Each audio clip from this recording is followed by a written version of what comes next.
Good afternoon, St. Louis, Missouri, Chicago, Illinois, Denver, Colorado, Sacramento, California, Portland, Oregon, Jackson, Mississippi, also Oklahoma, Little Rock, Arkansas, Detroit, Michigan, Hampton, Virginia, Atlanta, Georgia, Buffalo, New York, New Orleans, Louisiana, Houston, Texas, and Kansas City, Missouri, home of the Super Bowl champion Kansas City Chiefs.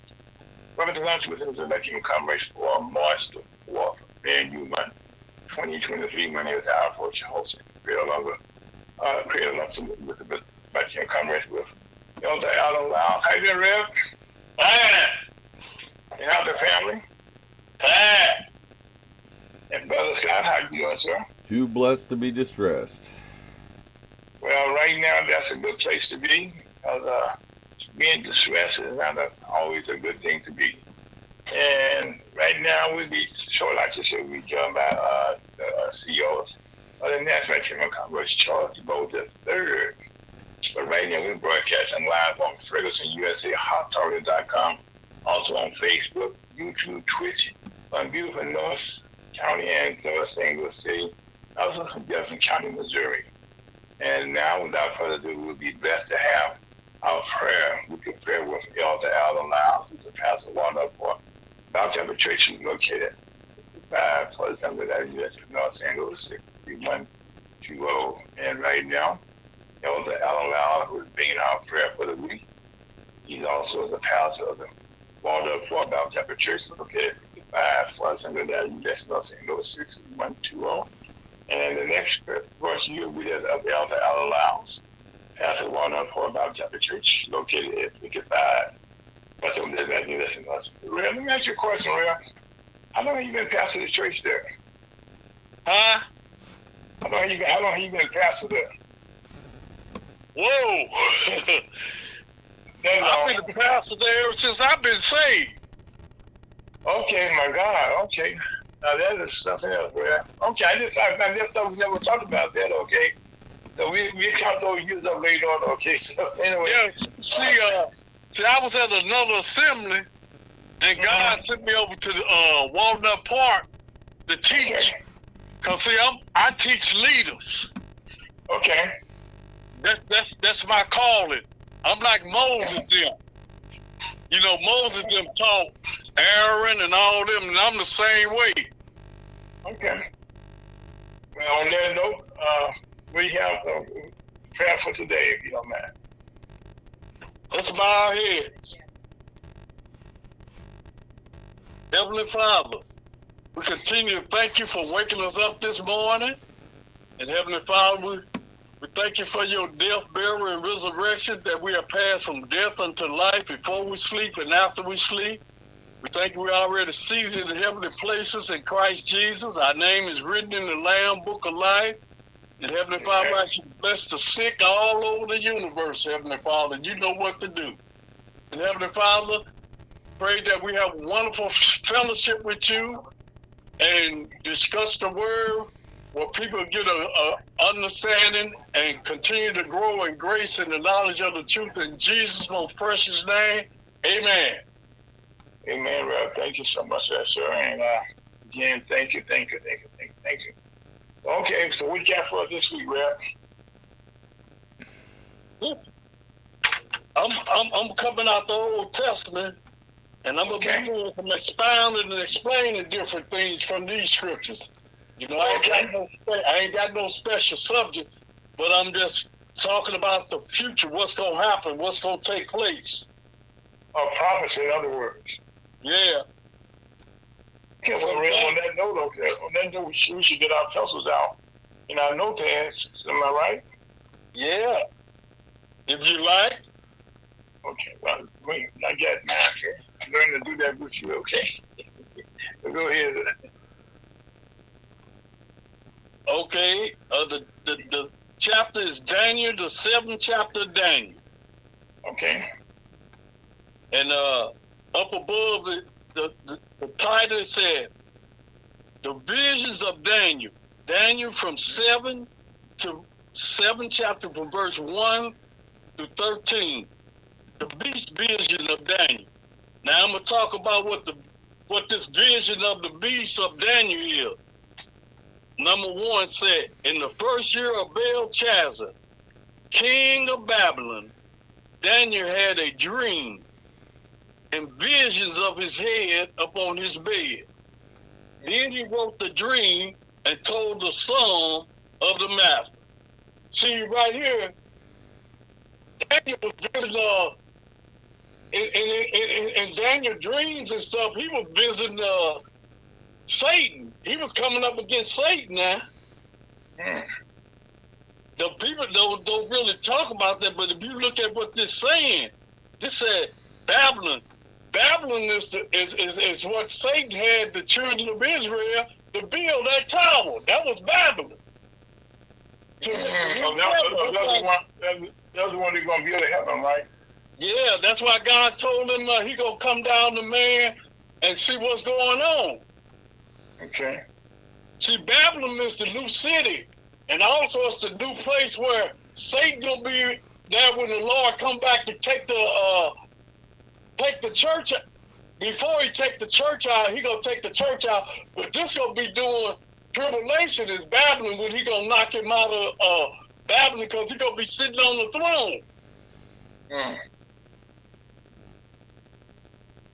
Then he go on and say, Daniel spake and said, I saw in my vision by night, and behold, the 4 winds of the heavens strolled upon the great sea. Now he talking about the 4 winds. That's north, south, east, and west. You know, down by the equator, stuff was coming that way. From Canada, it was coming that way. From the Pacific Ocean, coming that way. And from the Atlantic Ocean, coming that way. This is what Daniel talking about. All these things happen. And then he said the Great Sea. So the Great Sea is the Mediterranean Sea on the other side of the universe. Okay, verse 3.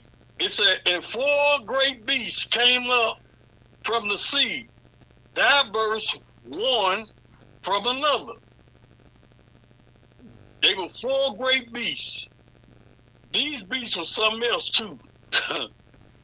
Well, as we go on down, they're going to explain some of the Greece and what the beast is and all that. They're going to explain that. Okay, come on, bring it right up, bring it. The world empire, Nebuchadnezzar. The 4th verse said, the first was like a lion.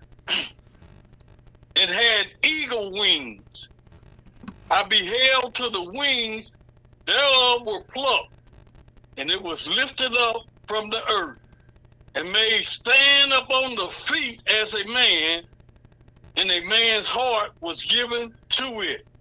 Now this right here, this beast right here, stood up on the feet and he was a man. And I think it ain't talking about no other than about Satan. People don't ever talk that, but I believe that's talking about Satan. Because the Lord don't come in this way. Satan comes in different kind of forms and shapes and attributes too. Because he's supposed to be the most highest to God, next to God. And then they go on to say, and behold, another beast, a second, like to a bear. Okay, you know a bear is a very strong and powerful animal. And big too. Yeah, so that bear, when he stand up, boy, he's very tall. And you better run too. Yeah. It best not to come in his path. And they can like run about 60 miles an hour. A bear can go that fast? Jeez. Yeah, he can go that fast. Oh. Like a bear. And it raised up itself on one side. And it had 3 reels in the mouth of it, between the teeth of it. They said, thus unto it arise, devour much flesh.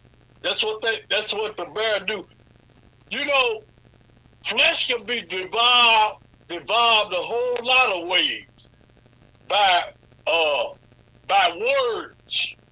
You know, This right here is dealing with words of things happen and expressing to you about things that truly happens without the word, but it happens. Because you got wicked people out here that be acting like this right here, that comes up on you. That's why a good example is when you drive in your car and somebody just zoom by you. That's one of them wild beasts approaching you, trying to harm you. And that's the work of Satan. That's what he does in the world. That's how you have all these accidents and this violence and confusion going on because of that. And it goes on to say, the world empire of Greece under Alexander. After this I beheld, and lo, another like a leopard, which has up on the back of his 4 wings of a fowl. The beast had also 4 heads, and dominion was given to it. Now this is talking about the empire, and this is talking about how the empire is working. And it's also talking about that tall man, which was an idol that Daniel them had to worship. Every time the horn blow, they had to worship this man. Wow. You remember that, don't you, Ira? Yeah. Yes, sir. They had to worship this man. And this statue is made up of each one of these verses that I'm reading. And it's talking about how the power and the kingdom and what's going to happen. And here's the Roman Empire. See, the Roman Empire going to take over all that. You know who the biggest crook out here is? Your Roman Catholic. Your Roman Catholic Church is the biggest and wickedest people out here. They don't want to run everything in the system. They call the Papa, the Pope, all them. They the crooks that be running everything in the world.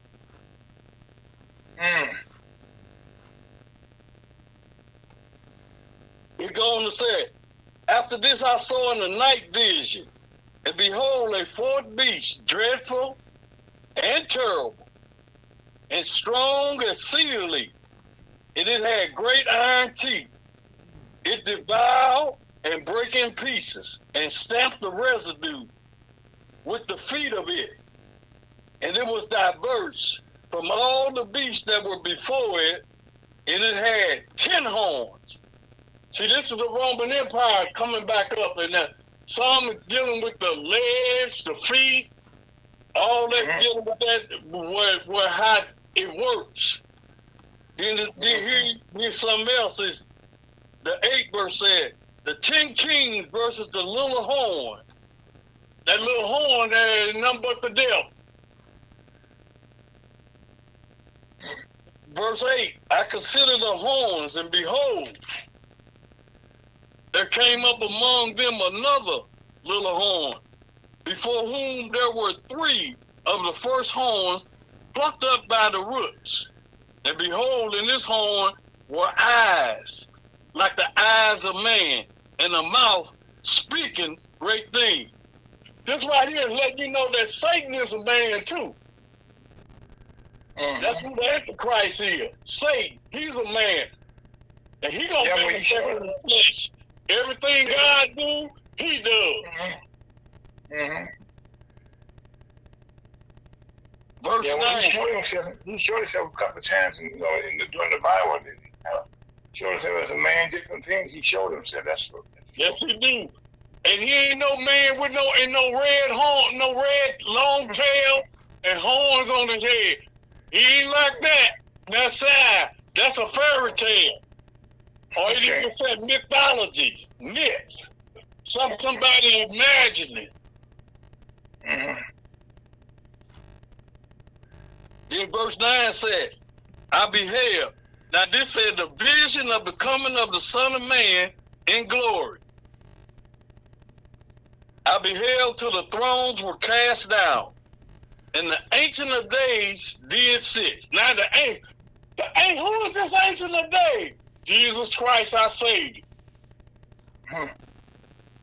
whose garment was white as snow, and the hair of his head like the pure wool. His throne was like the fiery flame, and his wheel is as a burning fire. Now, I just told you, God is a consuming fire. If God is a consuming fire, also Christ is a consuming fire. And just like what we seeing down here, we see figmentation and the images of things, but when it comes to the true Lord and Savior, ain't no images. That's why we're consuming fire. That temperature that's in your body, the 98.6 temperature in your body, is what God gave to Adam when he made him of the dust, and then he blew a living soul. That temperature in your body, that living soul, is fire.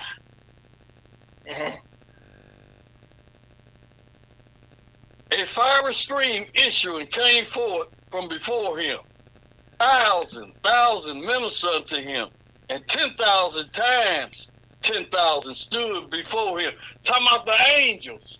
The angels are Muriels.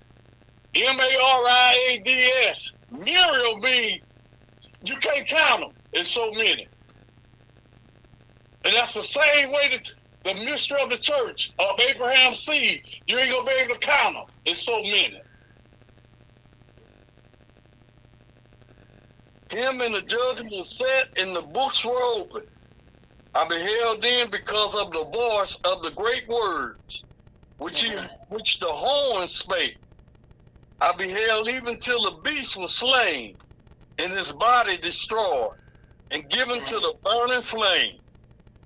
As concerning the rest of the beasts, they had their dominion taken away, yet their lives were prolonged for a season and time. Verse 13. This right here is the beginning of Christ's second coming that I just got to read. This is a scene in heaven before the coming of the Son of Man, verses 9 through 12. I saw in the night visions, and behold, one like the Son of Man came with the clouds of heaven, and came to the Ancient of Days, and they brought him near before him.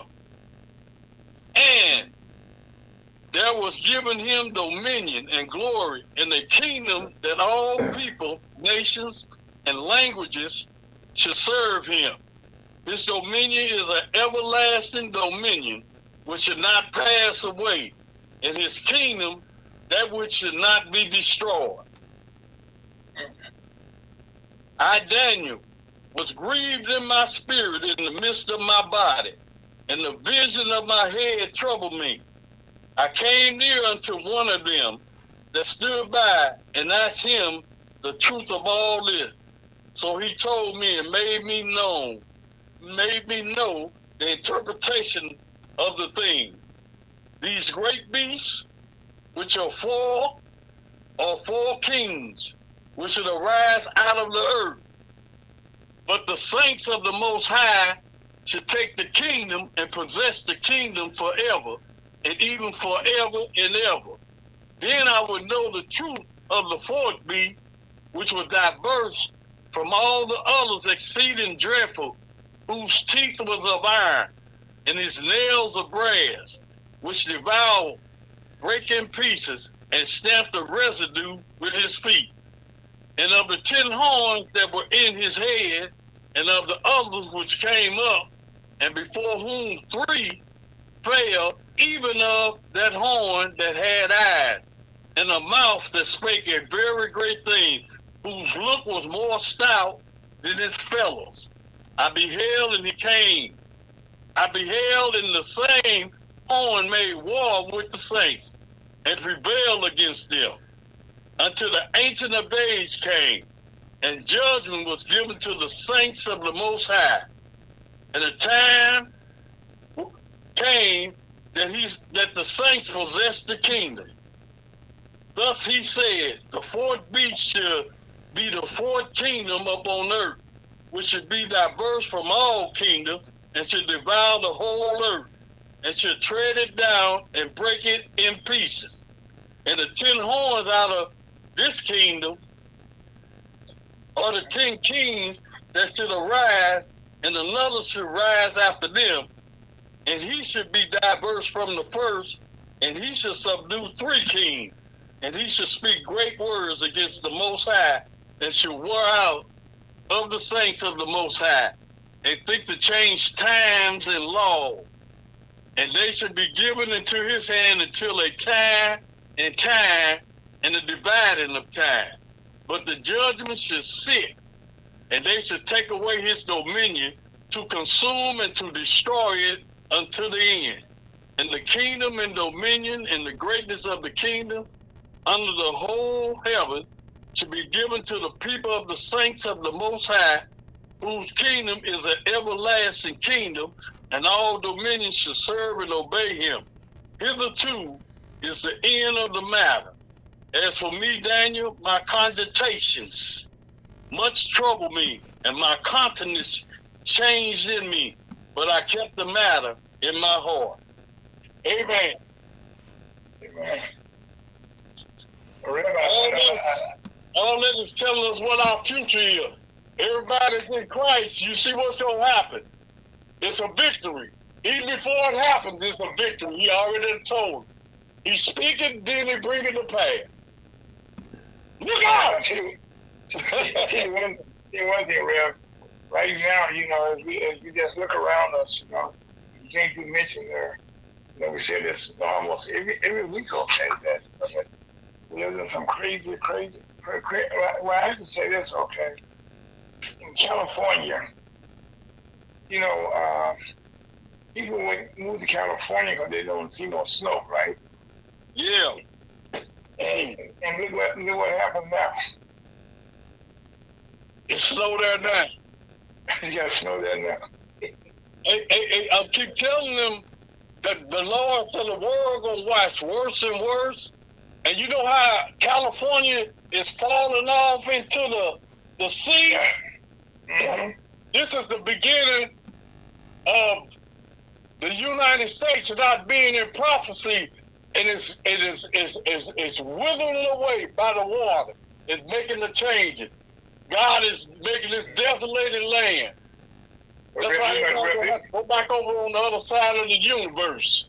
Well, Rev, that's on both coasts, okay, and also that's happening also down there, in Mexico also.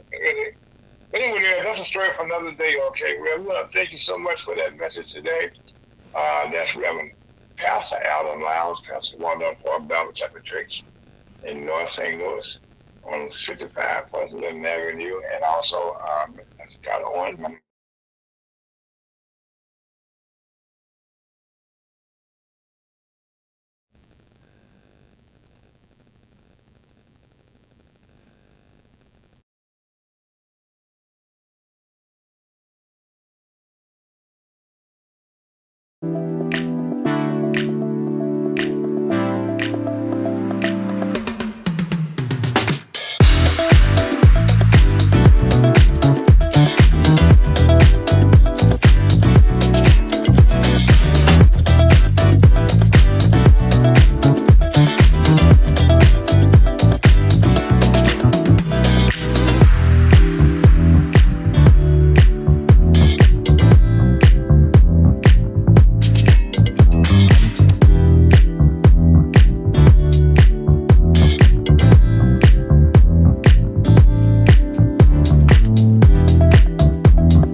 afternoon. You listen to Lunch with Elizabeth and Commerce on a beautiful Saturday afternoon here in St. Louis. Hope it's nice where you are.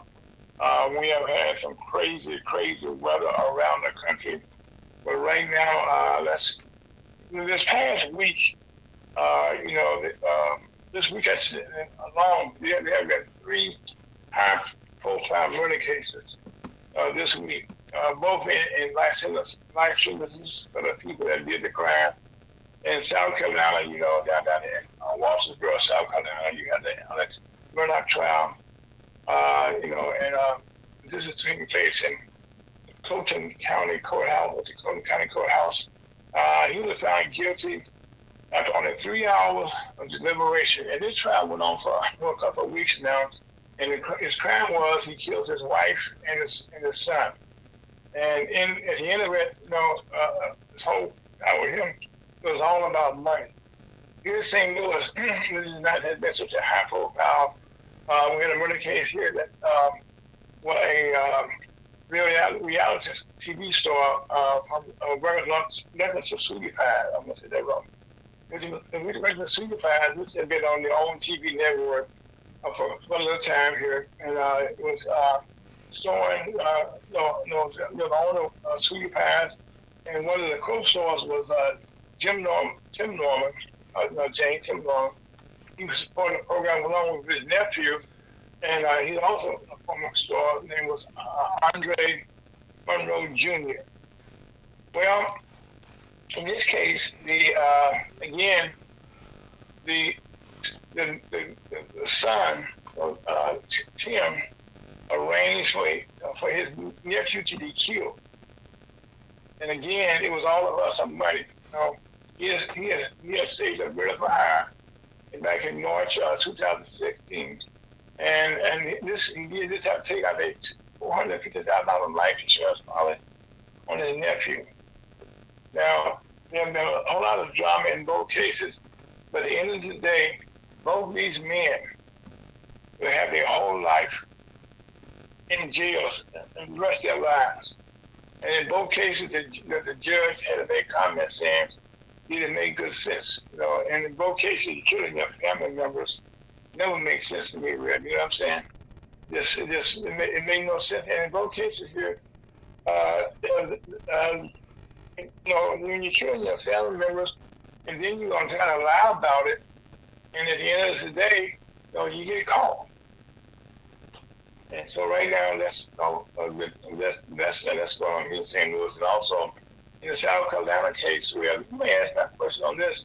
Mr. Murdoch, he just shaved his head.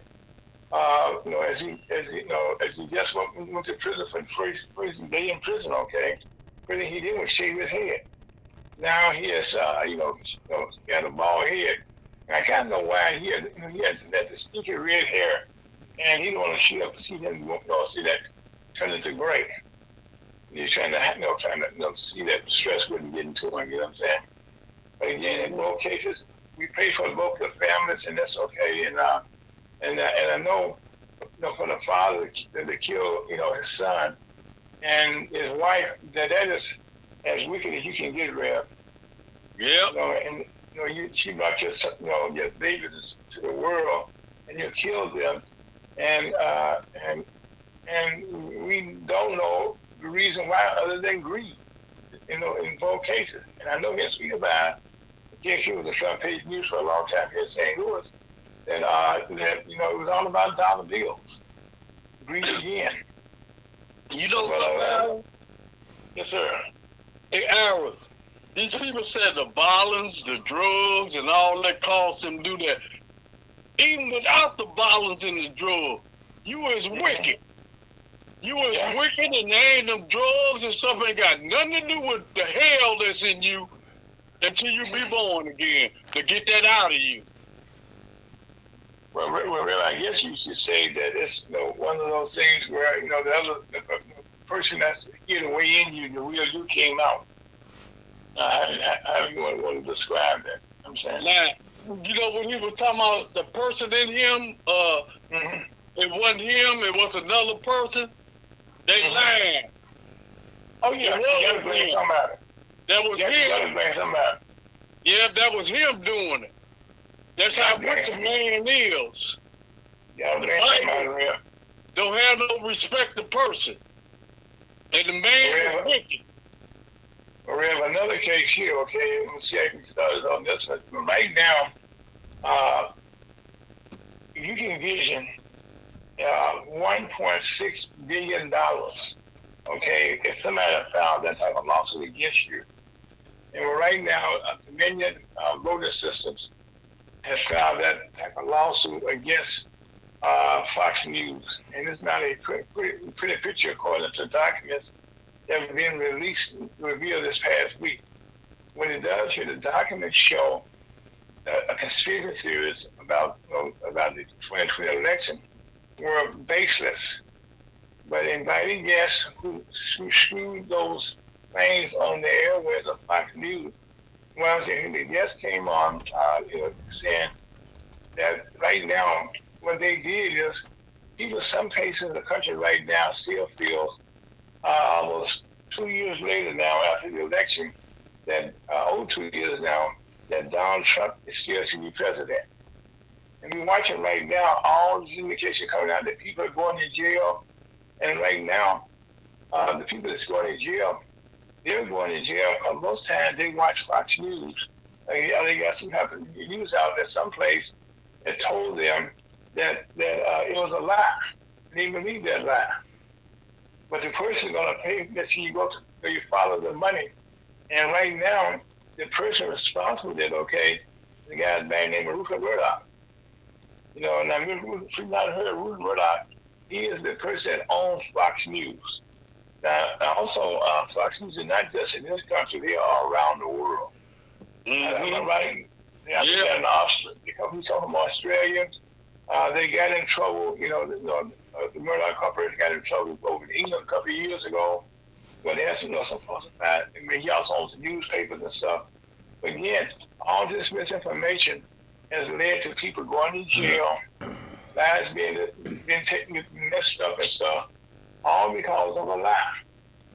All because of a lie.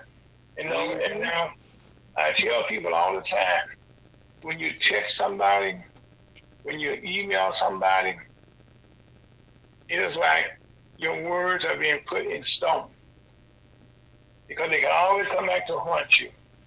Yeah. I know a lot of people I know personally who have gone for good paying jobs some places, and they almost got about to be hired, and they said, "Oh, by the way, you remember you did this?" Which meant, well, when you was a kid, you said this on Facebook or YouTube or stuff like this. They're actually costing people jobs, man. And that's why people need to be cognizant of what they put down. And people be talking sometimes, telling all their business, in a text sometimes. So now they got the text is showing that Rupert Murdoch, the owner who controls the networks, he knew that they were telling a lie. And they proved that he knew they were telling a lie. And so now what's happening now? Well, they got to pay the price. Yeah. And the bad part about this, people, is that the $1.6 billion, okay, that is just a tip of the iceberg. Because, see, that's going to Fox Dominion. But what's going to take place here, all those host personalities like Tucker Carlson, Hannity, and all those people like that, well, they're going to be civil lawsuits that's going to take place. Now, when the civil lawsuits get taking place, okay, it means they can sue you personally. And that's a bad thing. That is a bad thing. That's one of the things right now that police lawsuits right now in court, and I guess say in Congress right now, they're trying to get put into law where the police officers can be liable for their action. Well, right now, Tucker Carlson and all those hosts they had over there will now be liable for the action. Now, keep in mind, this is the information in a big town government, right? And so now, just the last couple of weeks here, the Speaker of the House, Kevin McCarthy, says he cut a deal, okay, to get the speakership, that he's going to release over $40 6,000 hours of surveillance tape footage, I should say, from the insurrection on January 6, 2021. Now, that is called, how can I put this? Put the whole country at risk again from the inside out. The insurrection was on the outside, when people trying to get into the building, right? Mm-hmm. Now, you want all this footage about what happened on the inside, okay? And that's going to put more people in danger. Yep.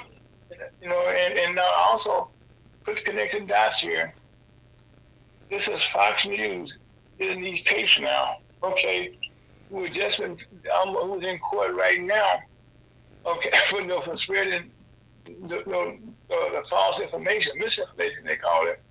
Now they're about to get some more information here, you know, about how to destroy our country from the inside out.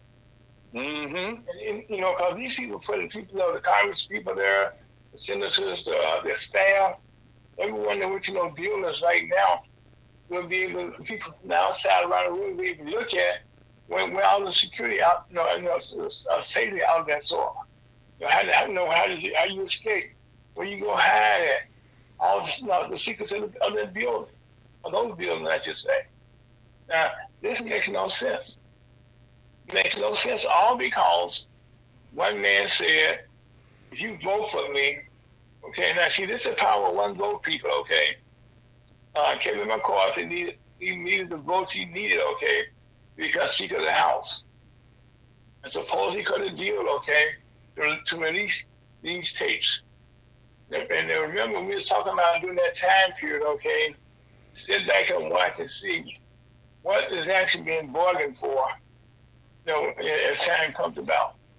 And so now we find out now, okay, how that one of the things that was bargained for, okay, was our freedom, our country, to security and safety.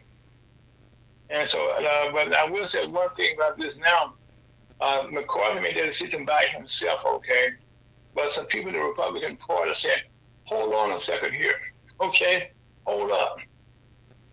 You know, and they said, we all in danger here. You know what I'm saying? You just heard the Democrats. I mean, you heard everybody here. Yeah, I mean, so let's be for real here. So right now, we're going to see how that works out, but supposedly Carson going to start broadcasting those tapes, the information next week also. And while this is going on, this is very important here. Just this past week, okay, the Justice Department came to the conclusion that President Trump and all his allies that were involved with plotting the insurrection can now be held liable for their actions. They said you cannot be covered by the Constitution, okay, when you're trying to overthrow the government.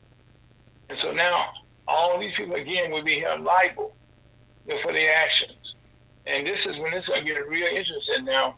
Now, as this investigation continues to go forward, you know, with the Justice Department about what happened with the documents, what happened, you know, the RSCT committee and stuff. But it's been quiet, okay, well, there's always a quiet before the storm, really. And so sometimes in the next couple weeks, okay, you're going to hear a lot of information, okay, about some people being indicted. And I do mean indicted, you know, for some very serious stuff, okay?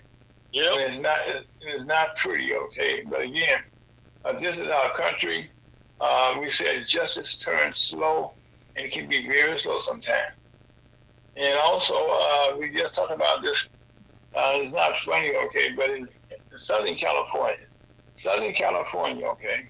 Now that's down around LA and down that area. In Northern California, around San Francisco, where they kind of use the cold weather there, okay. But in Southern California, they used to never rains in Southern California, but right now they have snow. Now, at first it was like kind of funny, okay, when the first were falling, you know, in Southern California. But now they find it's a very serious thing. That some people right now have been packed, you know, they can't get out to get food.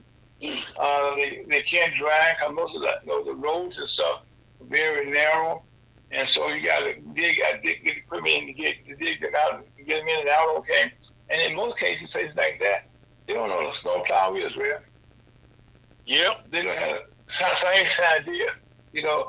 And if a city don't have a snowplow, that means that this is about to get worse before it gets better. And so right now, I actually afraid for those people out in California. Right now, this past Thursday, Governor Gavin Newsom declared a state of emergency in 13 counties affected by the storms. You know, and said this is kind of the narrow, winding road that goes up into the mountains. These can be difficult to navigate during the daytime. So some people are trying to drive in the dark out there. And you're talking about falling off to the mountain. Where you go to California, you know, it's kind of mountainous out there. You're off the beaches and stuff, you know what I mean? But again, this is not a good thing. We pray for them out there. And again, you know, we said, you know, food. Well, that means right now they can't get gas. You know, most of them have solar panels. Some of that, you know, and that's gonna get packed on those and stuff. I mean, so there's a whole lot of issues going on, and most of them now you used to have snow boots and stuff, right? Yeah. I'm right, Scott. Yes, sir. Okay. Well, let's say I'm not something real good, but no, out there in California right now. Boy, that's rough. Well, I know, and unfortunately, here in the Midwest, you know, you're talking about global warming.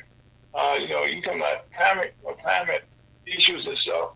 But right now, normally St. Louis in our area, we would have snow in March, a little bit of some snow, but in February and January, and starting in December, we have snow in most of those three months. But this year, we hardly got any snow. Yep. And in most years, New York City has got a lot of snow. They just got their first snow this year. Mm-hmm. Okay, so, I mean, so now, if there's not something going on here that's out of the ordinary, you know, and the weathermen, they still don't know what to say. Okay, they still saying, "Oh, it's going to be okay. Don't worry about it." But around the world right now, you know, people my age, older, sometimes younger, okay, can remember the Cuban Missile Crisis back when President Kennedy was president, and this was an embargo where Cuba was involved with Russia. Well, the tension right now between the United States and Russia is getting so tense right now about what's going on in Ukraine. You know what I mean? With President Vladimir Putin. Well, what they're doing now, that the tension is so thick, and that is not a good thing. Yep. Hey, you know something else, Howard? What's that, Rev? Something else. You know, Satan come to kill, steal, and destroy. Yeah. So the earth, Satan don't care about nothing but Satan. And go ahead. Well, Rev, right now, when I said tension, I mean the United States and Russia both have nuclear weapons, and also people don't talk about it a lot. Okay, they also have nuclear weapons also in Ukraine. Yep. And so right now, not only do we have the United States and Russia going, talking to each other in a negative way, but they are communicating. Good news is that this past week, I think it was last Thursday, the Defense Secretary, what's his name, Anthony Blinken did talk to the Russian Foreign Minister Sergei Lavrov.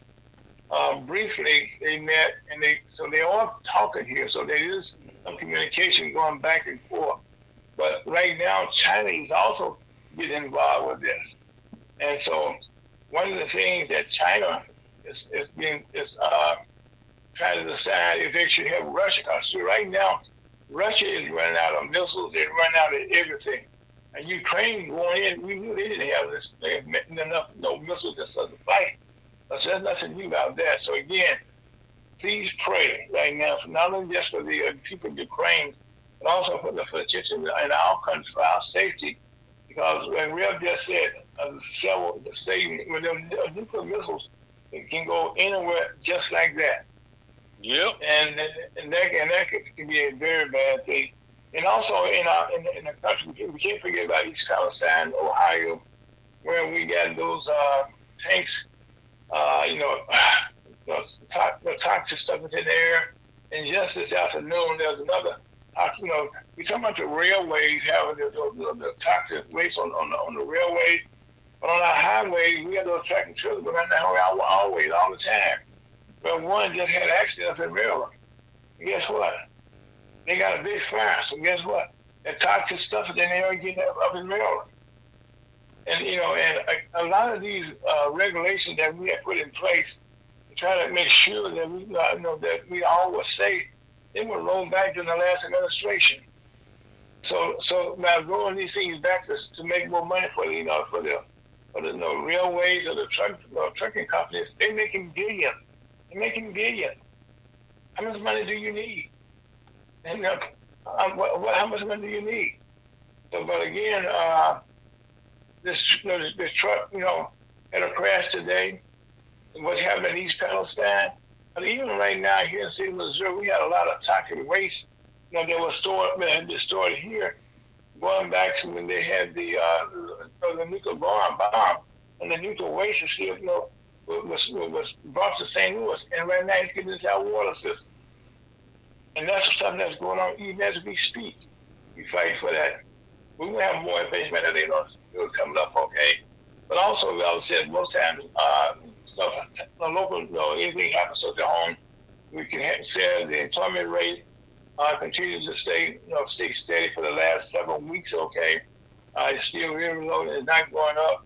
And also for the first time in over 40 years in Chicago, Mayor Lyles was lost her bid for re-election, and this past Tuesday, and also this is kind of interesting because there was forecast that there will be a runoff between a white person who filed as a Democrat, but he's a Republican. Guess what? That's what took place. So right now you got a black gentleman there and a white gentleman there, and so what would take place here would be a black would not be may not be the next mayor of the city of Chicago. But we did not a runoff. We're gonna see how that works out. And also talking about the politics here in St. Louis for the first time in our entire history. This coming Tuesday, we have an election here where for the first time, okay, we normally have 28 wards in the city of St. Louis, and we will be having a race for 14 aldermen. And they couldn't walk the wards, they not couldn't even have the representation in half. And so we have 14 aldermen running to be, do the job of 28 aldermen. So this is going to be a very interesting situation. And like I said, this is going to be first time in our history. One of the things we do know that our services in St. Louis are bad already. And I think we need more. As we have this conversation, you probably read about around the country about what happened with the young man who unfortunately injured this young lady who shouldn't have been driving. We pray for her. She's a bottom officer just walking down to her family on a Saturday night. And this man ran a stop sign and created all type of chaos. And that, again, he should have been on the street. And then just this past weekend, another man ran a red light. He went around some cars. And this was down by St. University, which is like kind of in the heart of the Midtown area. And he hit an SUV and flipped over, and it took 4 young people. 4 young people. And naturally, he ran from the scene as usual. But before he ran, he got a license plate off of his car. And then he ran. Well, they just found out who he was. He turned himself in and kind of found out his license had been suspended also. A lot of problems we have here in the city of St. Louis, okay, are being created not just by policemen not doing the right thing, but now around the country, we don't have police officers like we used to. We barely have enough police officers right now. It's just, we're probably down 200 police officers right now. And so the presence of police officers almost on every corner, doing what they're supposed to be doing, taking care of stop signs. But right now, this man, these young people, he went around people at a stoplight, right? And then he just ignored the stoplight and was speeding. You know, and killed these four young kids. You know what I'm saying? And now he's gonna be saying, "I'm sorry," but four young people that just got killed. And there's four more people that bring them back. No. But see, again, and he ain't sorry either. Because if he was sorry, he never did it. Well, my mother always said, you don't say sorry till you get caught. That's right. If you don't get caught, you don't say I'm sorry. And so right now, in this case, he's sorry now, but one of the problems we're going to say here in Missouri, St. Louis, especially also in Kansas City, our crimes are up, mainly because our legislators in Just City have passed some laws that have made it very hard, okay, for the, when you can allow an 18-year-old to walk down the street with a shotgun, an AK-47, and nobody can stop them from walking. I mean, so how do you know they're gonna rob somebody? You can't stop them. Or when you legalize dope in the car, okay, then that's not a good thing because at this point you don't know what they're gonna do next. So as you take away more and more rights, okay, from the police officer, and as opposed to, we talking about defund, but it's not defund, but it's a problem, okay? It's the fact that our legislators right now are taking away, the policing powers that police used to have. And one of the things is, you could stop somebody, if they ran a red light, ran a stop sign, and they usually have a thing called jaywalking. You get a ticket for that. But now you got enough police officers now to go out and police for that. I mean, it's just that bad. So right now in Just City and in Missouri, you have to always understand that for about over 100-something years, that the urban areas, okay, control all the legislation that goes through Just City. And now the rural areas are now controlling Just City. So the majority of the House and Senate and the governor's office are controlled by Republicans. And right now, they're feeling as though whatever could happen in a small town, where you have shotguns on the back of in your truck and stuff like that, you can't do that in a metropolitan area. And this is create a whole lot of problems. Matter of fact, we're going to come back in a second here. We're going to take a small break. My name's Howard, folks. That's Scott, that's Radio Ferguson, USA, HotTopic.com. We're lunch with the Missouri Commerce. We take us out here, Scott.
Dr. Nelson was Tim Commerce on the beautiful Sarah Dr. here in St. Louis.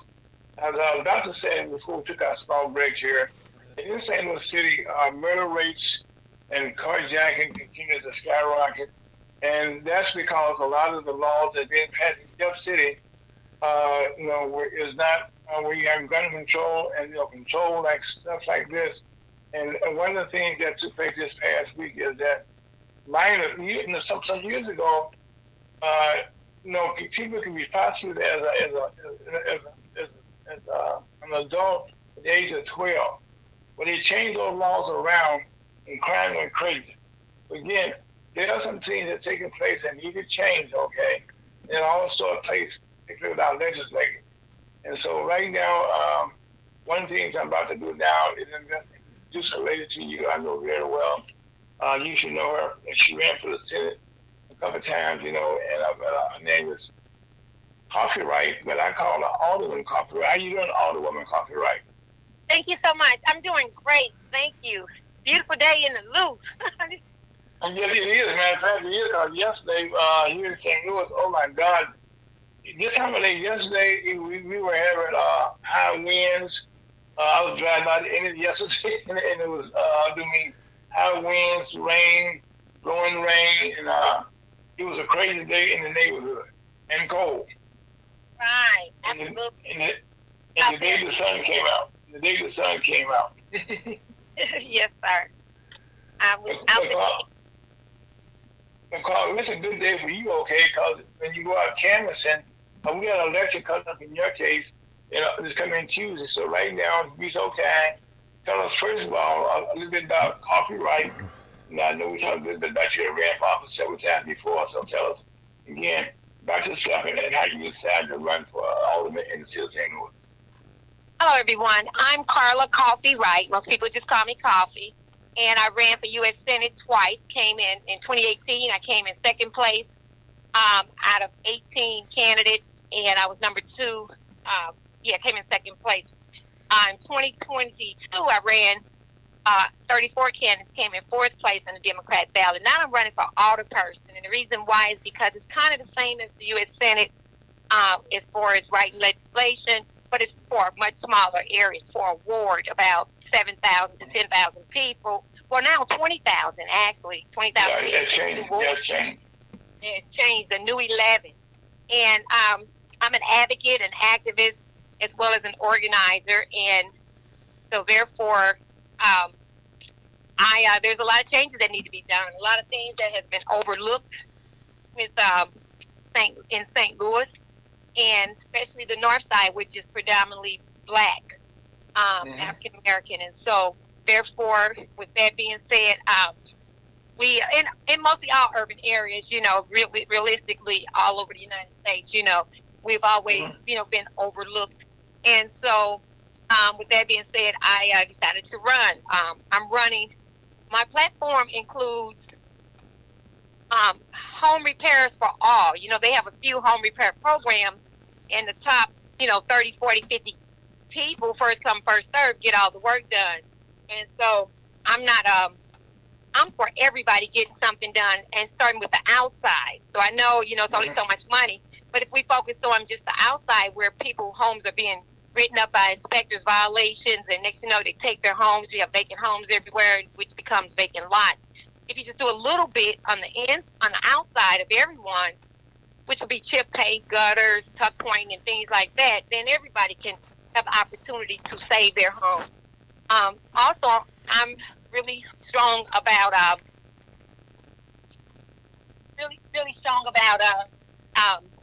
jobs for youth. We used to have the summer jobs. Not only do I want us to bring back the summer jobs, but I say year-round jobs. And how that can happen is let these kids do the work on the home. And then that way, and turn that as an apprenticeship. And then, we have our environmental problems where we have these harmful pesticides are being sprayed all over the parks and in our neighborhoods, and that's causing cancer. In mostly every household, you have situations where someone has asthma. So that's another issue that has to be dealt with. So we have a lot of things that we have to address And I say the sooner the better. And St. Louis has the money to do it, so let's get it done. Also, Coffee, I'm remiss, okay.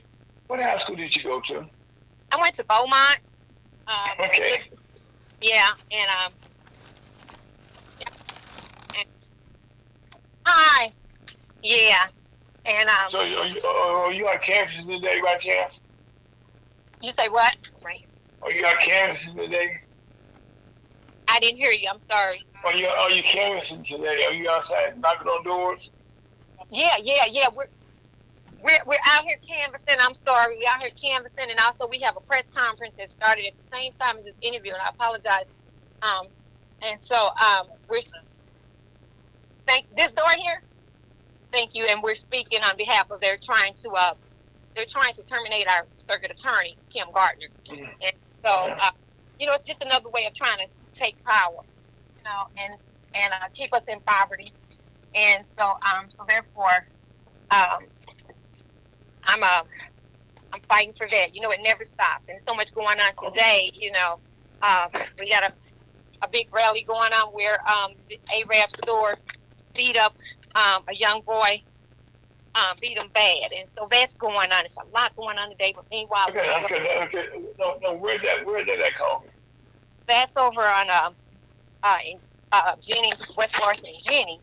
That's going on as we speak. I'm outside on Bayard, 1138 Bayard, where at church where I'll be speaking after I get done with this interview on behalf of Kim Gardner. So there's so much always going on, but hey, have to be there. Have to make it happen. Oh, okay, now Coffee, in your new ward, what are your boundaries?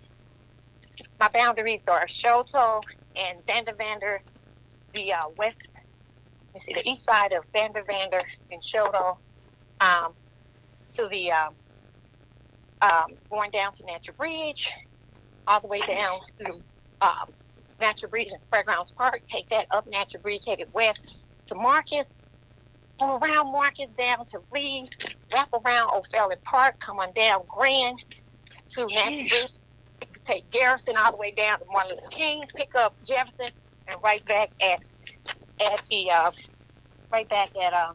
Shelter in Jefferson. And so those are the boundaries. Old 19th, first, the third, the fourth, and the sixth. A little bit of everything. That is humongous. Absolutely. So let me ask you a question, okay? And I'm gonna call you older woman now. We're gonna think positive because usually, do you have a staff now to work with you once you get elected? Okay. So anyway, so it's a lot going on, but we're gonna continue, to fight. And My question for you, okay, was when you own right now. You said what? Okay, right now, okay, if you look at all the women now, when you have a staff working with you, I know that in the past, they did not have anybody to work with other than the clerk, the secretary. Did you get more of that to work with you now that your ward is much bigger? We do. We get to bring we get to have an assistant, a paid assistant to work with us, and so that'll be helpful, but we that'll be helpful, but it's still a lot to deal with, but I think I can handle it because had I handled the U.S. Senate, it would have been the whole entire state of Missouri. Hi, Derek. The whole state, yeah. It would have been the whole state, yeah. Right. And the entire state. Are you at the press conference now? I'm sitting. They haven't started yet, so I appreciate you all's patience with me. But yeah, we haven't started, so we right here at the church. And so, but again, with this position, there's so much that we have to deal with because I'm also interested in saving these schools. They're tearing down our public schools, as you know. We got to keep those schools open, put programs in them. it's just, that's a must. I mean, kids getting up at 4:30 in the morning in order to be at the bus stop by 5:30, if they want to eat breakfast and wash up or whatever they have to do to be shipped on the other side of town. And now that DCA program, that contract is expired. So what are we going to do? And so, I'm always fighting for the seniors. My mom, was a senior. My grandmother spent a lot of time, taking care of them in their last 8 years of life. So I always have the seniors close their heart. I do a lot of things with Miss Ollie, and that's focusing on the south side. Ollie Stewart and that focuses on the seniors on the south side. I want to do something for the seniors on the north side as well. We can't leave no seniors left behind, okay? Because without them, no us. So these are just positions that I've taken and I've been fighting for. I'm a member of a UAPO grassroots organization, and we are coalition with every other productive and progressive grassroots organization. As a matter of fact, we're all here right now, all the productive grassroots organizations, and I'll be speaking on this platform as well. And okay, Parker, why don't you tell us a little bit now? Okay, people heard a lot about Kim Gordon, okay, and right now the governor is letting down people who are office, and so it was, we haven't heard in St. Louis all the news TV stations, radio stations, newspapers right now are all coming out against Kim Gordon. Tell us some different things. That's a bunch of hogwash, and I'm going to be going live in a second. So if anybody want to go on my live, you can hear straight out of my mouth what I have to say and what everybody else has to say. But basically, Kim Gardner, as a prosecuting circuit attorney, they do not set bonds, nor do they revoke bonds. So the situation with the young man that had caused the accident by failing to yield, his bond should have been revoked. He's made over 91 violations, but Kim Gardner's office had requested that it was revoked on several occasions, and they have paperwork to prove it. And the judge never allowed that to happen. So, and now they want to try to make Kim Gardner the scapegoat. But what's happening is he wouldn't have never. The whole thing is that how did he get to 90 violations of his ankle bracelet in the first place? How did that happen? How do you get to violate 90 times without anybody taking care of that? That's the real question. And I got the answer to it. I know the answer to that question. And you know what the answer is? Okay, we all heard about we all know that only the judge can revoke a bond or set a bond. It has nothing to do with Kim Gardner's office. Okay, we all know that the young man had 90 plus violations of his ankle braces, what I call a digital shackles. But what they're not saying is, how did that happen? Well, it happened because the court system and the judges partnered up, allowed an ex-probation officer, ex-parole officer, allow them to hire an ex-probation officer, an ex-probation officer, ex-parole officer, allowed him to privately, his private owned company, to handle, to distribute the ankle bracelet. And in that contract, it did not require them to monitor it. So they never monitored, sent reports to the court. Never. So if they never sent reports to the probation officer, to the court, to the prosecuting attorney, how in the heck was anybody supposed to know this man was in violation? Well, wait, and so therefore, you saying there's nobody that monitors those bracelets right now? What's going on? No, please. Okay. You got a problem with him? JB, here, just come on. Just put Derek, here, Carol, let me tell you something.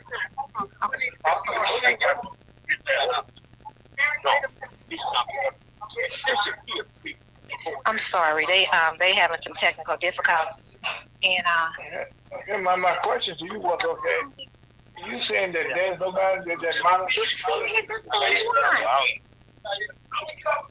And so, wait a minute.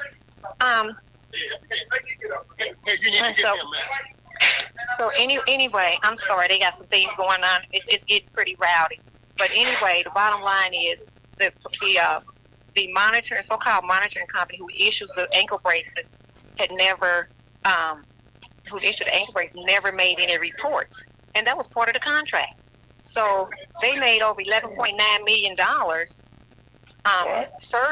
serving thousands of Missourians, mostly St. Louis County and St. Louis City, with ankle bracelets, but they never had to turn in a report. So who do we need to blame? That goes with the system. That goes with the judges who's friends with the parole probation officer gentleman named Michael Smith, who owned the company called EMAS. See, so they never talk about that. Wow, I never heard that myself. Well, everybody gonna hear it today because I'm the one to tell it. Okay. I did the research, and see this young man, Mr. Riley, who caused the accident. He's been on a bond since August of 2020. So he went all that time. Violation could be cross the wrong side of the street. Violation could be you didn't plug your ankle bracelet up and keep it charged. That could be a lot of those violations. Not to come to his defense, but the thing is that this is what we're dealing with, and it went on since 2020. Now, last year, they decided to go with someone else, another company, to handle the contracts, and they're supposed to be monitoring things. But again, who friends are they? So this is nothing but a money grab. That's what it is, a power grab and a money grab. And they're using Kim Gardner's office as a scapegoat. And if we don't get her, we'll... Yeah, so it's sad that people have made comments against Kim and not even aware of all the facts. We've been in Jefferson City. I'm sorry. Go ahead. Okay. Now, what about some of the officers that they got a bunch of warrants shortage of files for this department, and they're not being wait a minute, I didn't hear you. It wasn't clear. Okay. For policemen filed a charge to arrest somebody, okay, and they said they have cases that are back from about 1,000 cases. And you have to prosecute. Why is that? All I heard was, why is that? I'm sorry, we breaking up. You said. Okay, right now, there's reported there's over 4,000 cases that have yet to be brought to go to court. Why is that? You asked, why is that? Well, that's a question for the circuit attorney. I don't work in their office. But I will say this. First of all, Kim Gardner's office was understaffed because, majority of the people walked out because they didn't want a black boss, probably. That's most of our opinion, black female boss. A lot of the cases are bogus. She has a exclusion list of about 32 officers who have been found to write that they didn't. I'll just say that it was strong reason for suspicion, apparently. So you take all this in consideration, and then minimum funding. So she's trying to repair something that's been broke a long time. Okay, and I think I get you here. I think that same problem. People walked out on her. The policeman union also is all white, and I know they didn't want to have a back to them also. So, Mr. Fowlkes. So, yes, sir. You know yourself as well. When they pit us against each other, then it's a distraction. And the last thing we want to do is turn on each other. We have to find the facts.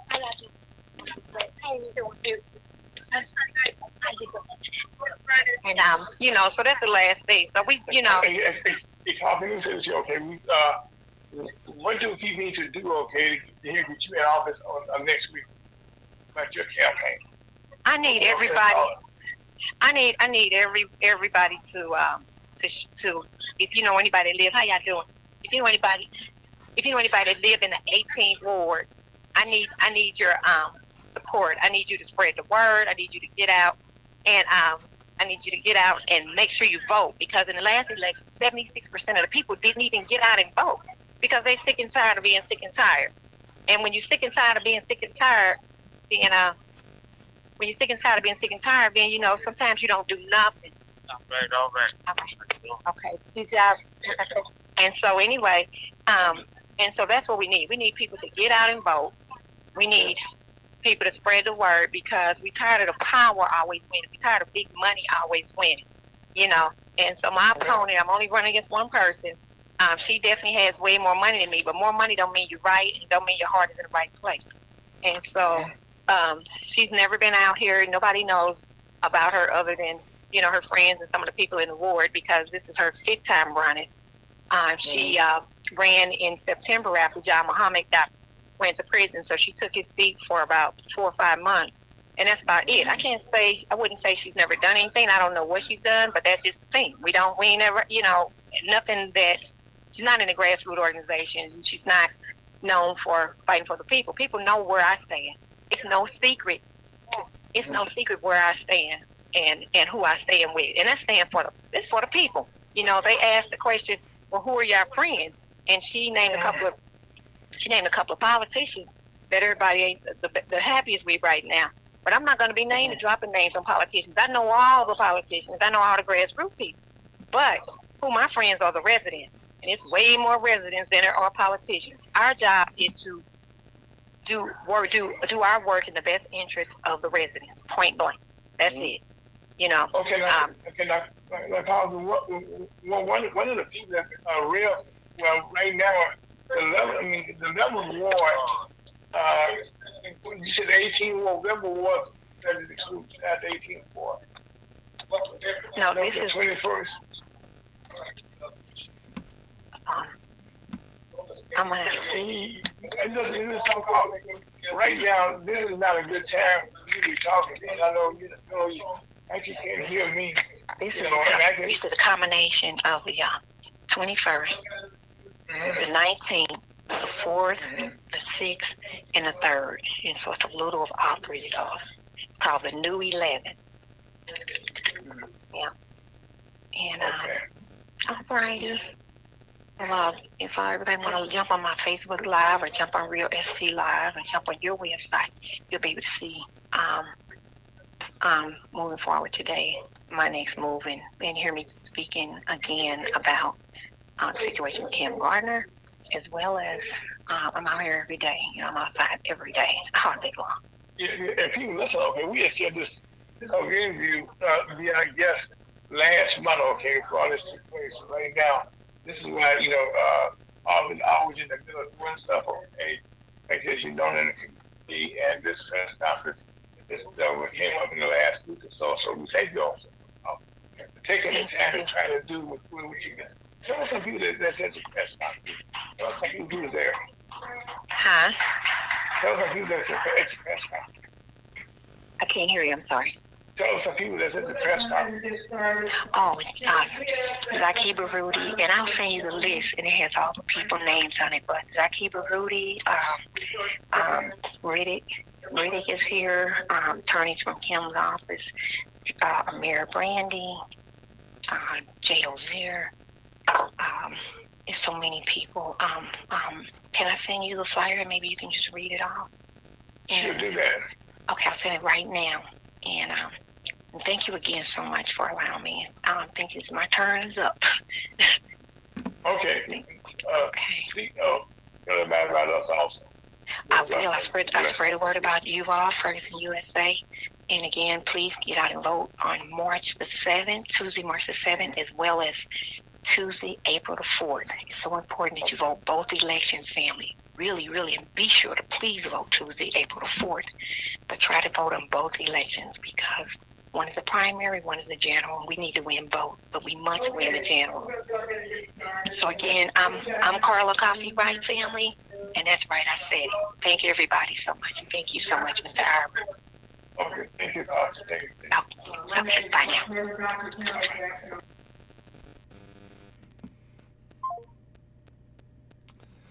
Ladies and gentlemen, please stand by while I get Mr. Fowlkes back on the line.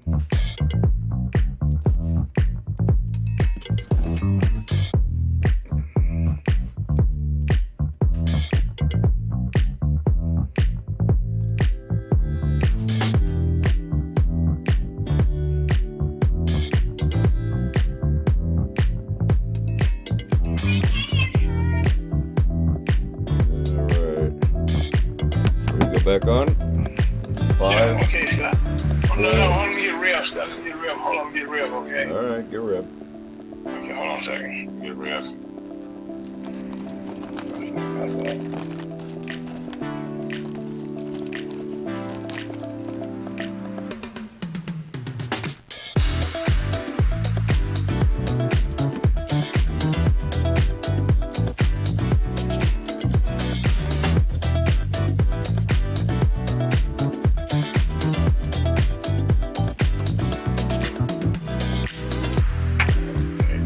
Yeah, I got real, Scott. Yep. Okay, I'm sorry about that. Let's go ahead. All right. 5, 4, 3, 2. Welcome back to lunch with the Missouri Chicken Family. We didn't have some lunch break there. We were talking to Humphrey Wright. She is a candidate from Alderman in the Melbourne Ward in Cedar St. Louis, and we apologize for the noise in the background. And she did take out. No, she did call in. Okay. Today, but we had shared this interview about a month ago. So, and this is before all that's taking place now with our Secretary Jim Gardner, and Harvey is one of the guest speakers there. In fact, she's up next to speak. So, again, we thank her for taking that time to try to talk to us, okay? But that is how, live internet radio, okay, you know what I'm saying? You take the good with the bad. Sometimes it's an ideal situation, but we want to thank her for what she's doing. Matter of fact, Rib, Scott, I know that we had a lot, she covered a lot of things there, and let me do the best I can to kind of recap. What she was trying to say is that right now, her ward is now covering 4 different wards. The 18th, 4th ward, 4th ward, I think she said the 3rd ward, right? That's well, knowing the balance that she got, okay, that's a large area, okay, that you got to cover. And, and to have that responsibility is a lot of responsibility. And to me, only have one person as your assistant, that is a lot of territory, Rhea. A lot of territory, Scott. You know a little bit about the city, Rhea. You go to the city. That's coming from Banner's River, all going down to O'Fallon Park, from oh my God, from the 18th ward. That's a big area all by itself. Yes, it is. Jeez, that's a lot of territory. Now, me personally, okay, having worked in a system where you had 28 wards, and we had problems even with all of those wards getting things done.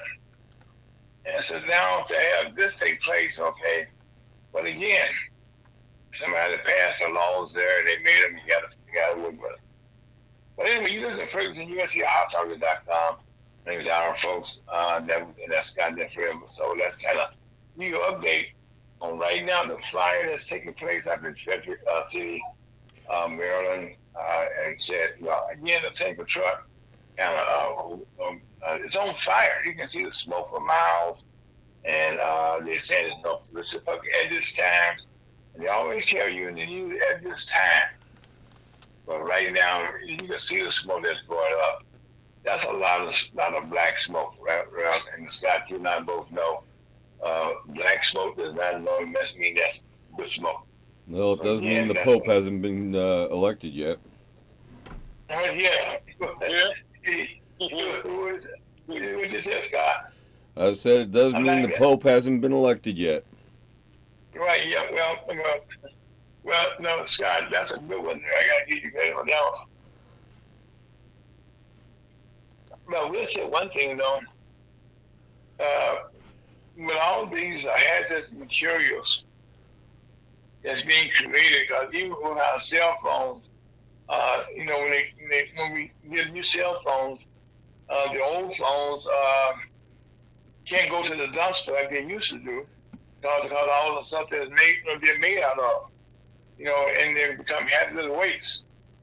And so right now, in the city of St. Louis, not where I live at, okay, but in the city of St. Louis, They had a lot of problems, trying to, take care of the trash.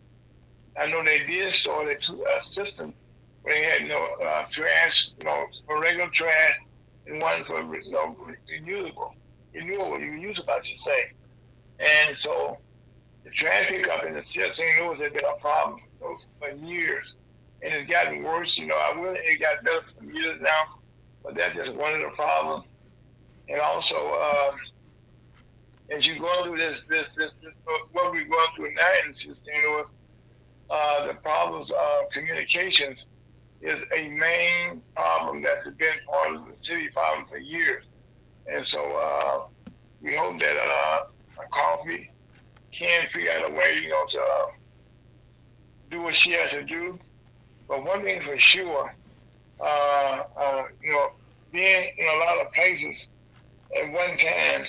Now, what she did mention to us, okay, that she will have an assistant to work with her, and that also includes her having a secretary in the office for them to take calls, and they're also responsible for kind of govern at the same time, create new laws.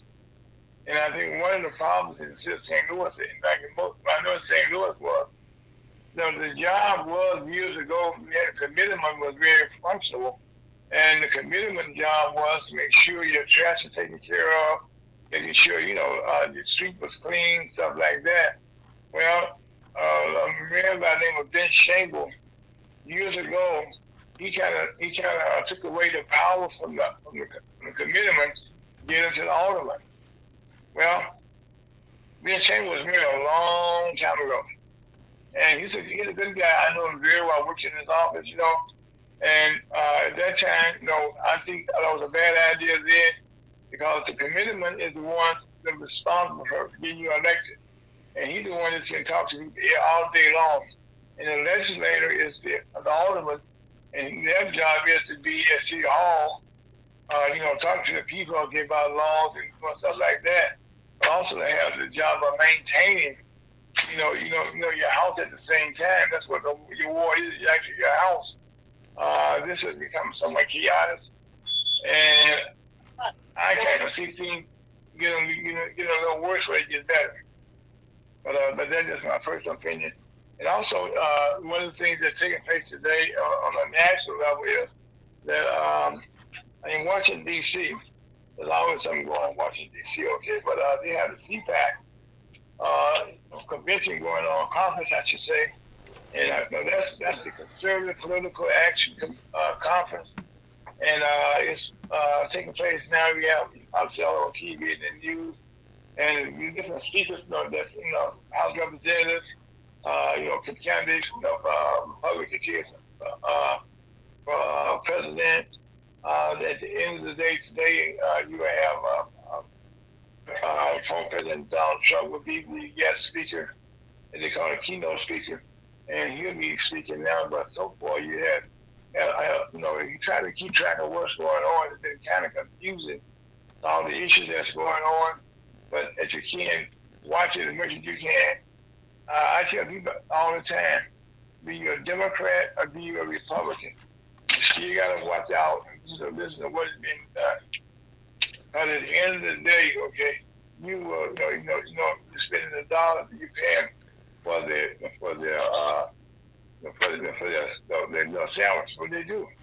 And also this past week, something I found that was very interesting, that in reparation is something that's been talked about for years and years, in black community with the government, our government, okay. So most recently, out in California, this is something that's kind of screened over does, that the Chinese people right now are now in support of black reparation taking place. People are not aware during this Second World War, when the bombs fell, in Hawaii, there were a lot of black, Chinese, Japanese people, okay, that were in tombs. They put in jail.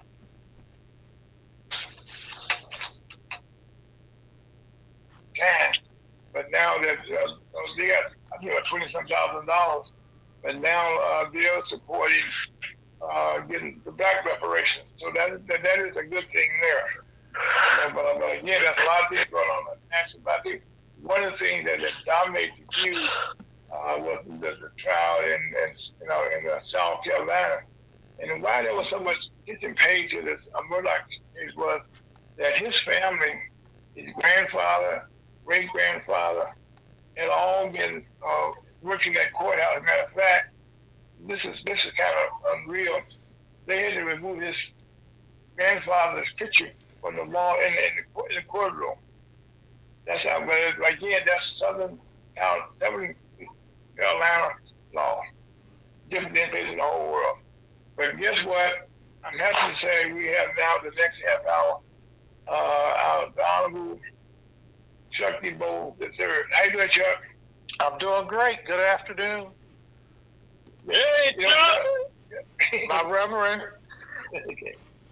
Chuck, everybody's doing fine, Chuck. We had a guest today, Miss Coffee Wright. She went for Alderman here in the city of St. Louis in the Level Ward. And unfortunately, we scheduled an interview about a month ago.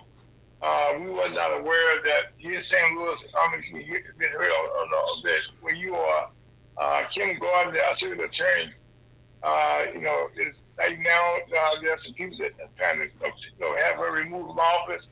There's some people who trying to support her. So today, Coffee is at a press conference, and that's why she's on the airways, so you cannot hear her too well.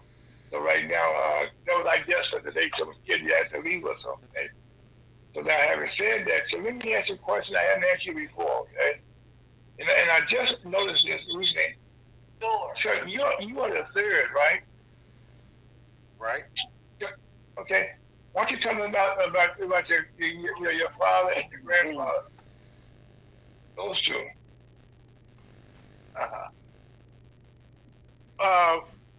I don't know. Where shall I begin?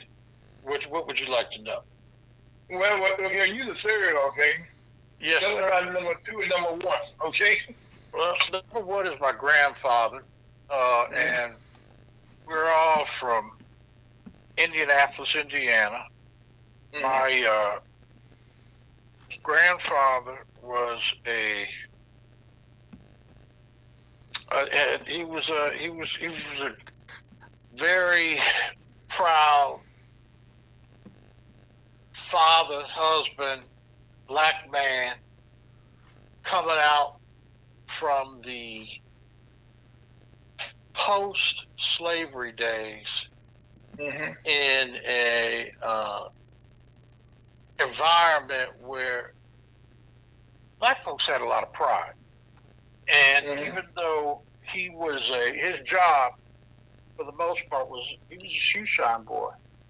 In this case, a shoe shine man. They ran a very professional shoe shine. Oh, yeah, I know. I know about those. And these are guys that wore suits and fedoras and dressed up, but that was the standard way of dressing back in the 20s, 1920, back around in those areas. And it was in Indianapolis. Indianapolis was known as it was kind of like a little bit of that northern crossroads, that once you crossed the Mason-Dixon line and you got up into kind of like almost to Chicago. A lot of people were trying to come up that route. If you look at migration routes, you kind of go these highways across America, the north and south. So all the way on the East Coast, you had 95. Then you have 75, which is kind of coming down out of Michigan. And then coming out of Chicago, you had 65. And this is before they had the highways, but there were migration routes. So if you were coming up from the south and you were trying to find a job or make a life for yourself or get out of that, I guess what you might call Jim Crow South, you were heading north. It was Jim Crow South. Yeah, and a lot of black folks ended up running out of money by the time they got as far as Indianapolis, and so it just turned out Indianapolis had it was a suppressed black population, but they were progressive in that they wanted to build families, get educated, and be honorable and distinctive and contributing people. And my grandmother was a domestic. She was a house cleaner.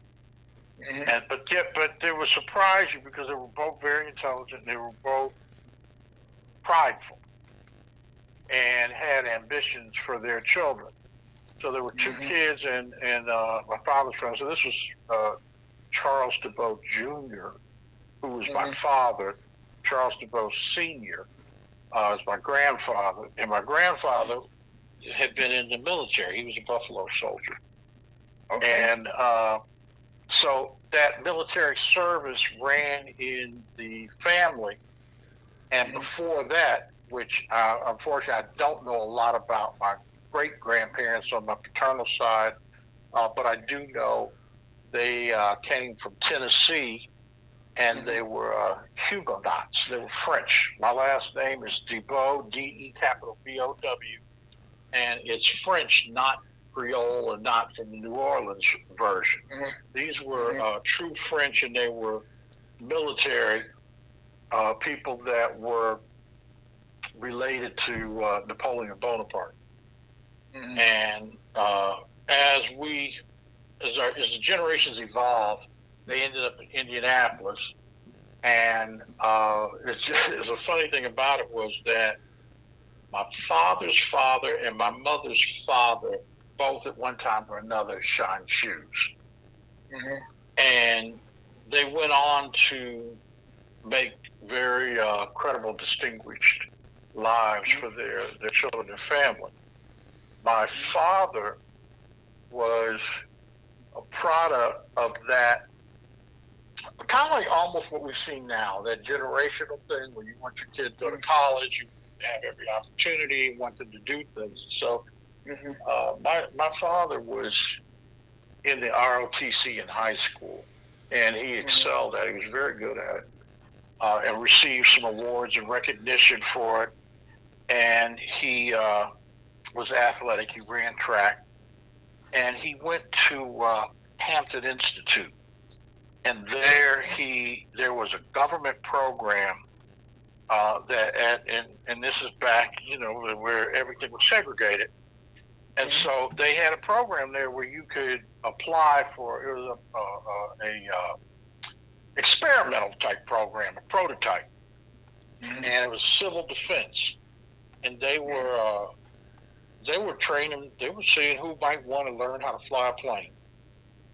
And that's how my father learned how to fly. He applied for the program, got accepted, and he also pledged a fraternity. He was a Omega Psi Phi, and this was at Hampton Institute. And they eventually, when there was a beginning of World War II, they started this whole thing in Tuskegee where it was the Army Air Corps, and they started to say, well, we're going to have to do something with these black folks and figure something out. So we're going to start an experiment and see if we can teach them how to fly. Well, that's the kind of, like, I won't say the funny thing, but the ironic thing about it was they really had no intention of teaching them how to fly, but it was kind of like they had to make them fail. They had to, they were going to look like they tried on paper, but it just didn't work out. So it was really difficult.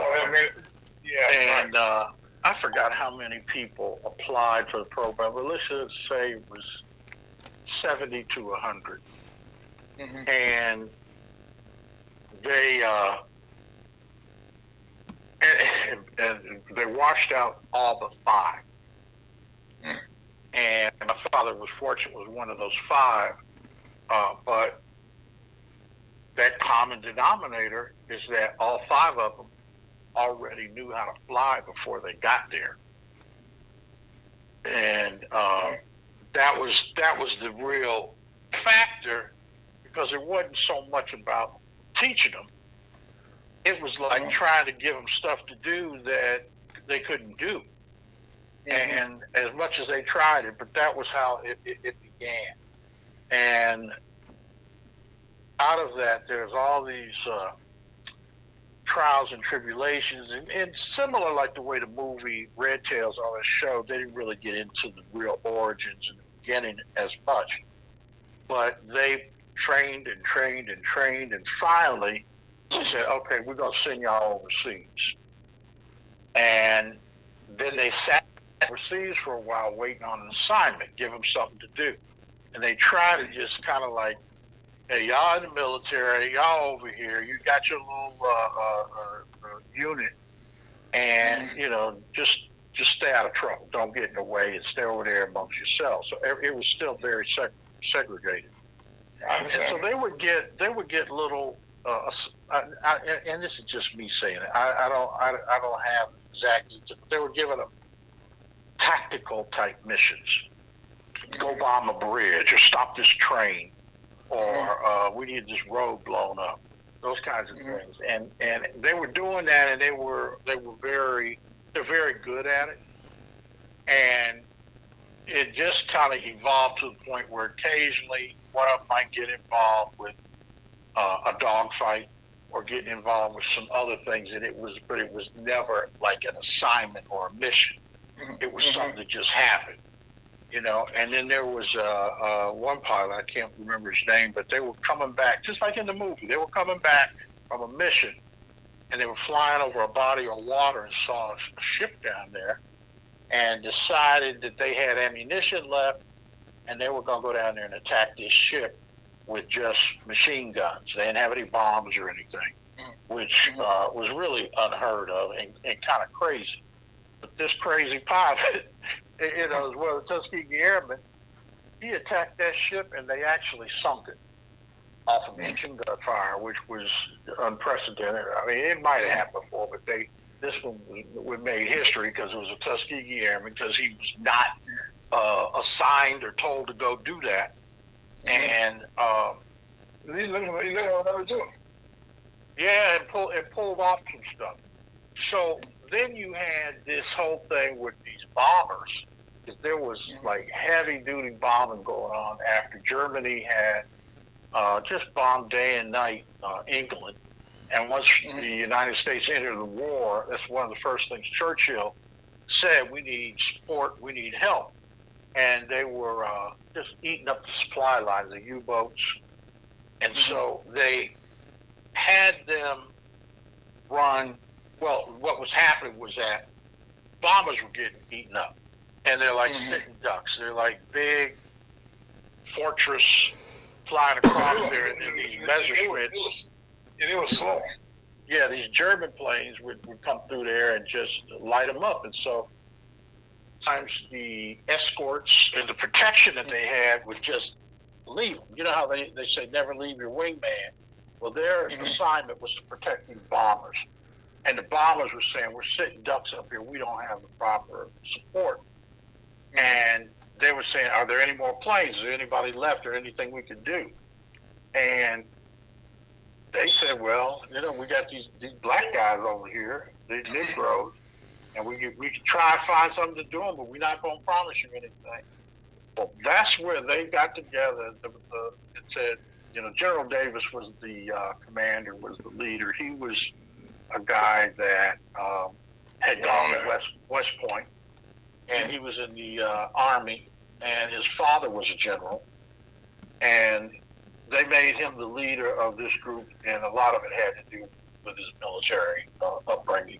And he was a academy graduate, and he was very prepared and astute, and it was legacy with him. And so basically they got their first mission. They went out there and didn't lose a bomber, and the bombers didn't know who was manning this protection, these planes that were protecting them. And they had gotten together, so they wanted to make a name for themselves, the Tuskegee Airmen, and they painted all the tails of the planes red.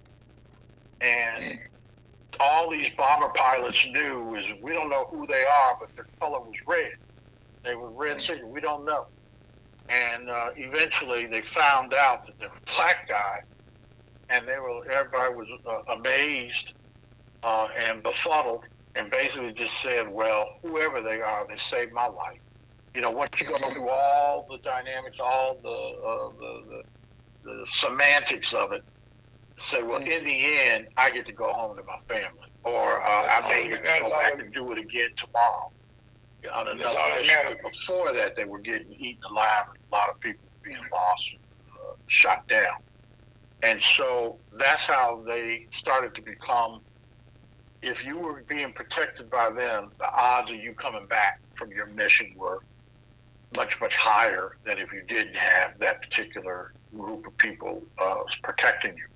And they were very disciplined, and they essentially could not make a mistake, because if they did, it was like possibly cancel the whole program, possibly just send them home, possibly everything that could go wrong would be blamed on them. But you know, you asked me about my father. That's really his. Well, really, the fame on one aspect, but you know, there's more to it. No, but really, okay, you just described the creation of the Tuskegee Airmen. Yes, sir. There's so much rich history there that you will never hear about unless you decide to take it upon yourself to research. Mm-hmm. These movies are Hollywoodish, and they're not really getting into the.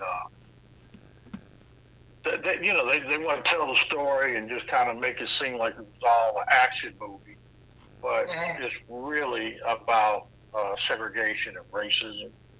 In addition to, and here you're volunteering or giving your life to protect a country that did not love you, did not support you, and basically, in the beginning, couldn't care less what you did or didn't do, other than to chastise you and say, "You're not part of this."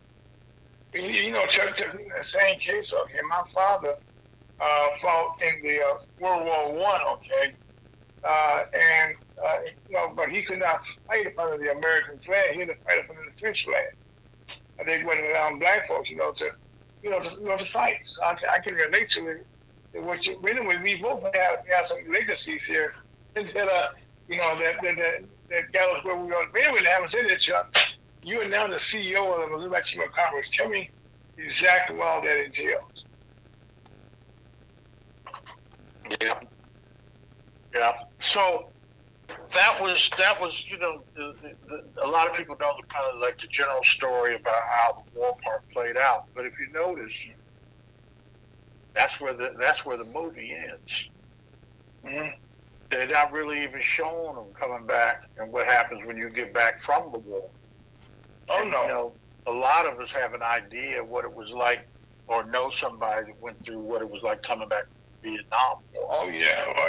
Yeah, a little bit different thing. But my father essentially was qualified to teach physics because of the training in the classroom and all the stuff you had to know about aerodynamics and flying a plane and all the elements that go with that.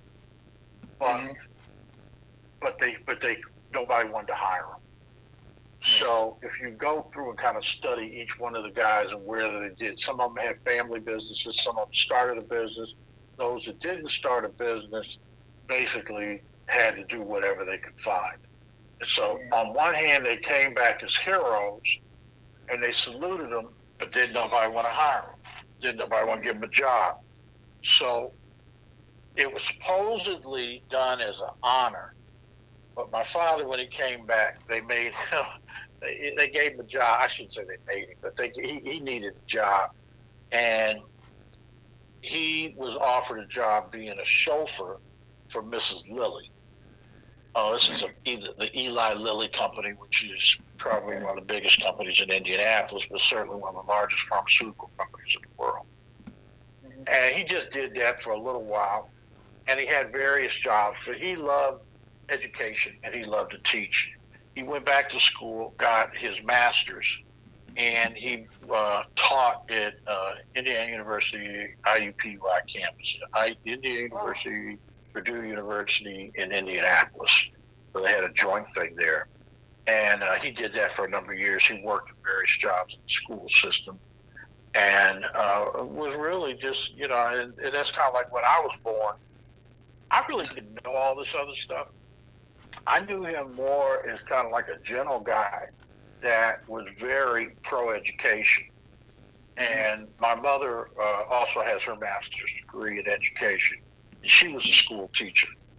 And we didn't sit around the table talking about World War II or anything like that, but all these people would see him out or invite him to come and speak, or somebody writing a book or something and want to come by the house and interview him. And he'd kind of tell me what was going on, and I saw all these photos, and I saw uniform things and medals and stuff he had from it. But I never really understood what it was or the depth of it. And in a sense, it was a lot of pain associated with it, emotional pain, in having done these great things but not being recognized for it, not being given credit for it, and being treated in such a way. But there are a lot of people that were helped and touched. And if you know any of these guys, they're compassionate people, and they learned a value of life.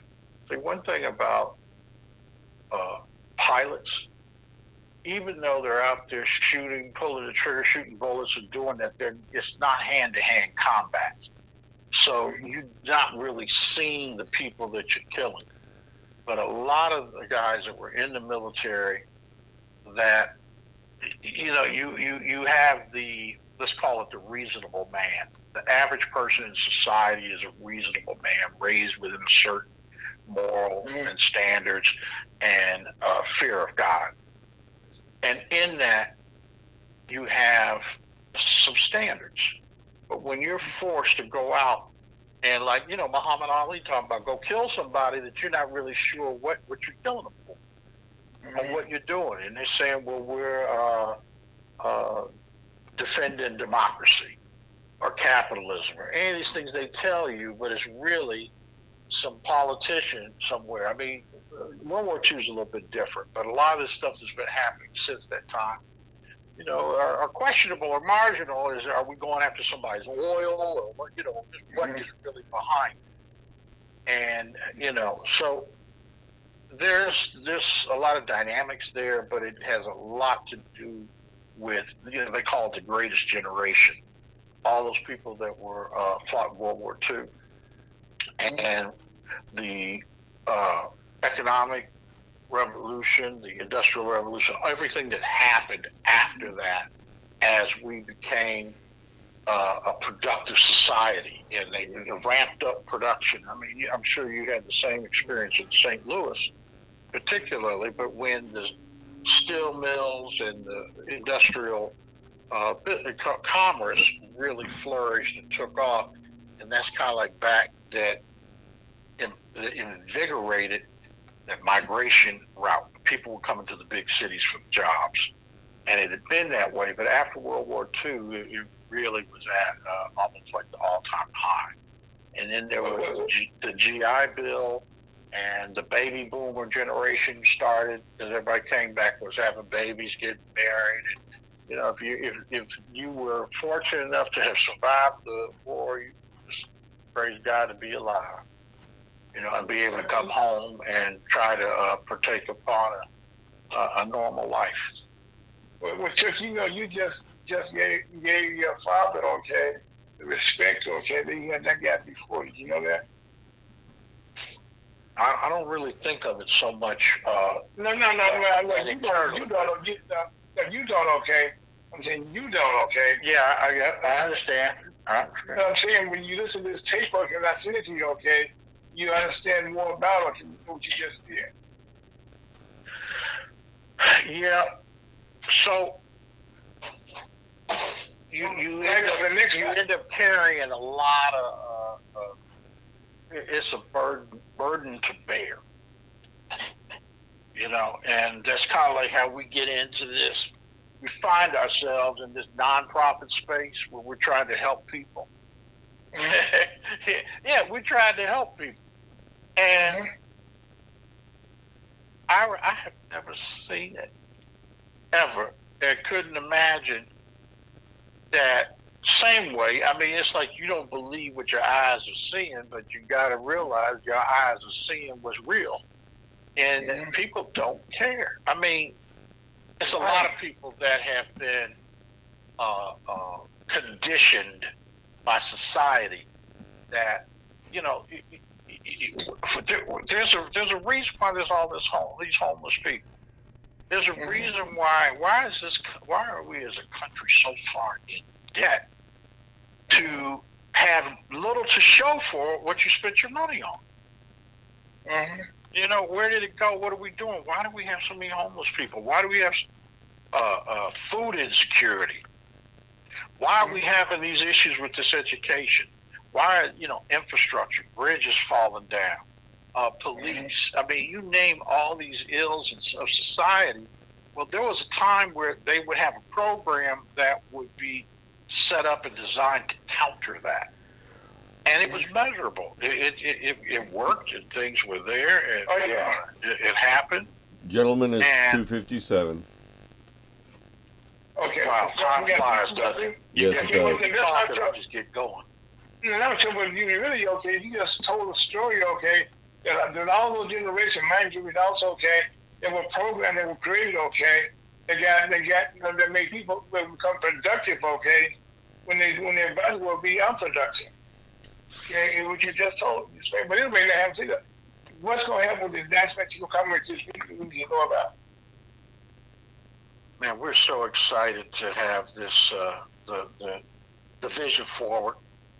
Stay tuned. We're going to be announcing a save the date for the annual conference we're doing in conjunction with the National Business League for the National Alliance for Black Business. It's going to be in Atlanta, and it is a call for all of civil society and communities alike, be the mayors, the government people, corporate business owners, and just average folks to come together, bring your ideas in here, and we're moving this thing forward. We're not relying on any branch of government. We're not relying on what used to be called welfare. We're not relying on what we should have, supposed to have. So you'll be hearing a lot more about that. Well, Chuck, I'm excited because I can see it taking place over before my very eyes. Okay, and I can't always talk all about it. Okay, but it's taking place so fast. And I want to commend you, okay, for that, what you continue to do. But I haven't said it, okay, that's what the Chucky Bowl the third, okay, Chucky Bowl the third, and that's Reverend Elder Lyles, that's Scott Owens, and my name is Ira Folks, and we'll have a lunch with the election conference that we do every Saturday at this time. You can be found on Facebook, YouTube, live today. And also, you can always get us on Spotify. Just put in lunch with the Missouri Vacuum Conference, and you can find us 24 hours a day around the world. Turkey Bowl, thank you so much, brother, for being tell us the story about Turkey Bowl, the first and second. And now we live right now, Turkey Bowl the third. We look forward to what you're doing, Chuck. All right, thank you. God bless. Have a great afternoon. And Chuck, listen to this program when you get it, okay? Amen. Love you, brother. Life be safe. Everybody.